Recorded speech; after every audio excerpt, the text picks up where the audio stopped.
لو 50 فطيرة هتفرديهم بسرعة الصاروخ بصراحة طريقة احترافية جدا. هنتكلم مع بعض عن حاجات كتير وعن سر التسوية وازاي كمان الفطير يطلع معاكي طري وما شاء الله بالطريقة الجميلة دي ووش مقرمش كده ومورق وحاجة يعني عظمة على عظمة. أتمنى لو أول مرة تزوروني في قناتي تنوروني بالاشتراك في القناة وكمان تفعلوا الجرس على الكل علشان توصل لكم كل الإشعارات الجديدة وتشيروا الفيديو ده مع أصدقائكم علشان الكل يستفاد.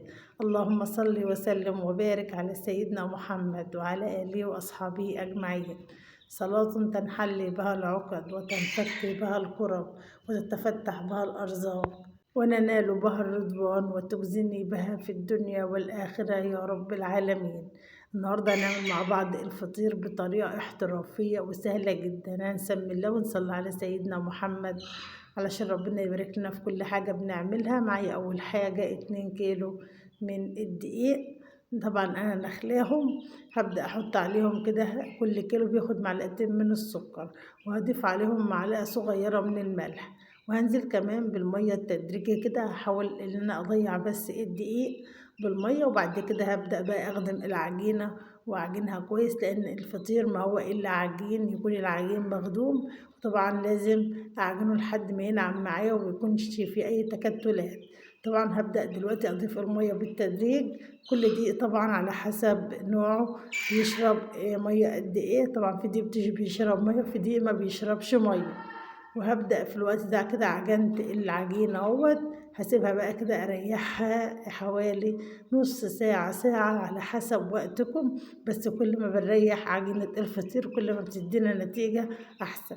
طبعا انا عجنتها الاول وقلت بقى شطب المطبخ كده من حواليا، ركنت العجينة قلت استغل يعني ايه الوقت اللي انا هشطب في المطبخ، اعجن العجينة واركنها، وبعد كده بعد ما اشطب المطبخ نرجع عن ايه نقطعها مع بعض ونفردها. وهنا كده نزلتها من الطبق، كنت سبتها حوالي نص ساعة على بال ما شطبت المطبخ بتاعي. هدهن، غسلت طبعا الرخامة غسلاها ومنضفاها ومسحاها، وهدهنها دهنة من الزيت كده علشان ايه ابدأ ان انا اخدم العجينة عليها واقطعها. وفي الوقت ده كده يلا هبدأ كده ادي العجينة كده. طبعا هي في ايدي زي الملبن، انا عجنها عجن جيد وكمان مريحاها، ودوت احسن حاجة للفطير، ان انت كل ما تريحي العجينة كل ما هتديكي نتيجة ممتازة جدا. وطبعا هنا هبدأ بقى كده اقطع العجينة، لان انا عجنتها وريحتها، هبدأ اقطعها تاني واريحها تاني. كل ما ابدأ اقطع العجينة او اشكلها لازم ترتاح. طبعا بقطع الكرة نص كيلو يعني على قد فطيرة واحدة، مش هقطع كرات، هي كرة واحدة وهنفردها مع بعض. وطبعا هنعمل الطبقات والتوريقة اللي انتوا شفتها بأول الفيديو دوت. بقول لكم العجينة ناعمة وزي الملبن، طبعا انا خدمتها في العجين وطبعا ريحتها نص ساعة، فبتديني نتيجة احسن، وكل ما اريحها كل ما زي ما قلت لكم بتديني نتيجة افضل. طبعا بقدر اعمله في يوم الغدا العشاء بقى، بيكون سريع ما ياخدش معايا وقت ولا مجهود كده. على بال ما بخلص شغل الشقة بيكون الفطير معايا جاهز، بطلع اسويه على طول يعني بعجنه، وببدأ ان انا اركنه يرتاح على بال مثلا ما اشطب المطبخ، برجع افرده بعدها بشوية واخرج اعمل حاجة في الشقة، اطلع اكل الطيور. على بال ما يرتاح شوية بنزل كده على طول افرده بقى واريحه شويه على بال ما اطلع اولع الفرن واظبط اللي حواليا كده. طبعا كل ده تريحات له، وانا بعمل حاجه تانية يعني مصلحه تانية، ما بفضيش نفسي للفطير وتنيني يعني قاعده جنبه، لا طبعا انا بعجن واسيبه بقى واعمل شغله تانية، بسيبه يرتاح كده مع نفسه. طبعا بخلص كل حاجتي في وقت واحد. وهنا كده قطعتهم 4 كرات، هما 2 كيلو من الدقيق، وهسيبهم يريحهم بقى كده علشان اعرف افردهم بكل سهولة. وكل طبعا ما العجينة معايا بتريح كل ما بتديني النتيجة افضل. عايزة اقول لكم العجينة بدأت تنفخ معايا من قبل ما اريحها ولا من قبل ما افردها، لان طبعا انا خدماها في العجين. وهنا كده كنت سبتها حوالي ربع ساعة تاني، انا المفروض كنت سبتها اكتر بس انا قلت بقى كفاية عليها كده ربع ساعة بس، ريحتها وقلت ارجع لها بقى عشان ايه الحق اعمل لهم الفطير دوت، لان كنت عامله في اليوم ده على الغدا.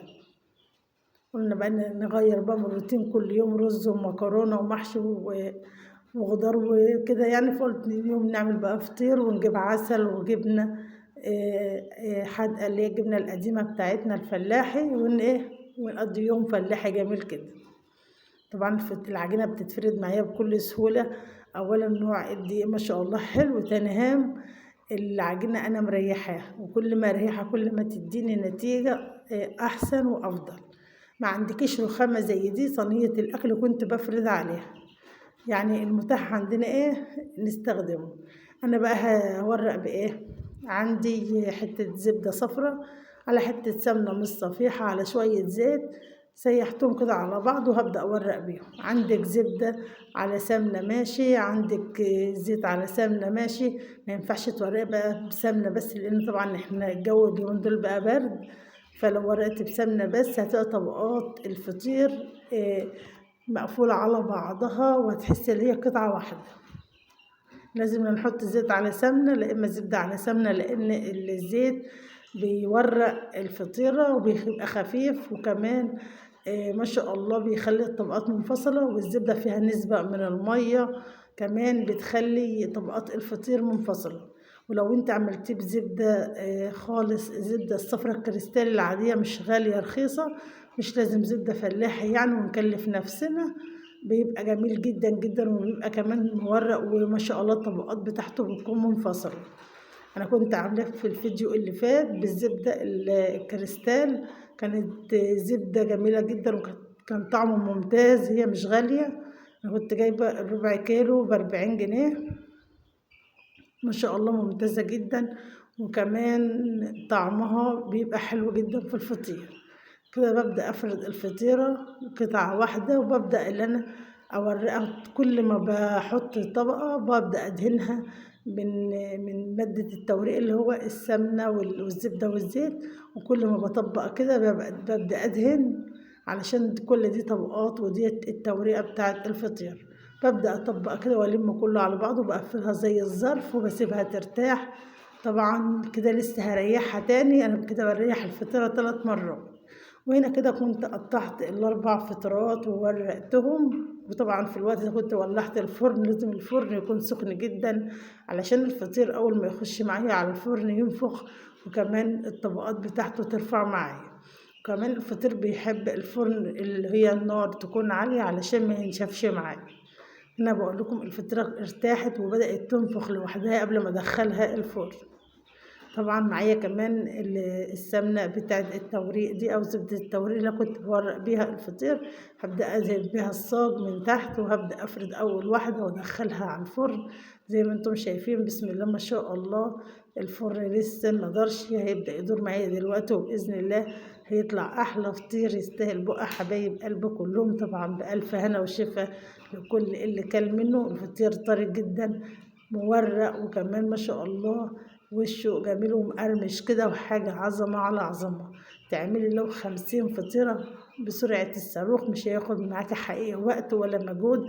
وأنا بعمل شغل الشقة كده على طول، عجنتهم وفردتهم وقطعتهم ما شاء الله. عايزه اقول لكم كمان الطبقات مورقه جدا وجميل. انا ماسكه التليفون بايدي التانية، مش مالكه الا انا امسك الفطيره واقطعها واوريها لكم، بس حقيقي جميل جدا وطعمه زي العسل، واكيد طبعا من ايدك هيكون طعمه احلى واحلى.